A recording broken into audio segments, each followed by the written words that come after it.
కావాలనే కేంద్రం విశాఖ ఉక్కు కర్మాగారాన్ని చంపేస్తోంది. ముడి సరుకులు లేకుండా చేసి నష్టాల ఊబిలో కూరుకుపోయే పరిస్థితిని కల్పిస్తోంది. ఇంతవరకు ముడి సరుకు సరఫరా చేయడానికి ప్రభుత్వ రంగ సంస్థలతో ఉన్న ఒప్పందాలు కూడా అమలు చేయకుండా చేస్తోంది. ఏదో విధంగా ప్రైవేటీకరణ చేసేందుకు అన్ని ప్రయత్నాలు చేస్తూనే ఉంది.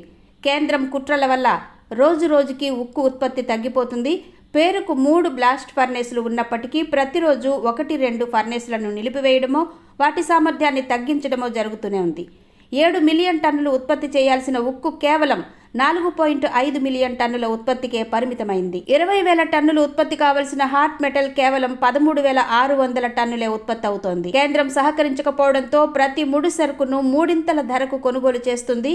ముడి సరుకు పలు చోట్ల నుంచి ప్రతిరోజు 11 రేకులు రావాల్సి ఉండగా కేవలం 5 లేదా 6 రేకులు మాత్రమే వస్తున్నాయి. ముఖ్యంగా స్టీల్ ప్లాంట్ కు కేటాయించిన గర్భా మ్యాంగనీస్ మైన్ నుంచి తవ్వకాలు జరగడం లేదు. రాష్ట్ర ప్రభుత్వం 2021 తర్వాత దీన్ని స్టీల్ ప్లాంట్ కు రెన్యువల్ చేయలేదు. దీంతో మ్యాంగనీస్ ఓర్ ఇండియా లిమిటెడ్ నుంచి స్టీల్ ప్లాంట్ కొనుక్కుంటుంది.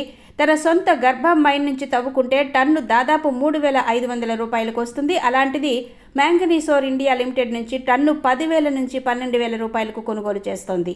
దీన్ని బట్టి విశాఖ ఉక్కు ఎలా నష్టాల ఊబిలో కూరుకుపోతుందో అర్థం చేసుకోవచ్చు. ఇలా నెమ్మదిగా ప్లాంట్ ని చంపేసి ప్రైవేట్ పరం చేయడానికి నరేంద్ర మోదీ సర్కార్ పన్నాగం పన్నుతోంది. ఉక్కు ఎదుర్కొంటున్న సమస్యల గురించి ఇటీవల వచ్చిన విశాఖ స్టీల్ డైరెక్టర్, కేంద్ర ఉక్కు శాఖ జాయింట్ డైరెక్టర్ ఇచ్చిన సమాధానం ఏంటంటే మీ చావు మీరు చావండి అని. కేంద్ర వైఖరి మరీ ఇలా ఉంటే 32 మంది ప్రాణత్యాగంతో ఏర్పడ్డ ఈ విశాఖ ఉక్కును ఆంధ్రులు ఏ విధంగా కాపాడుకుంటారో వేచి చూడాల్సిందే.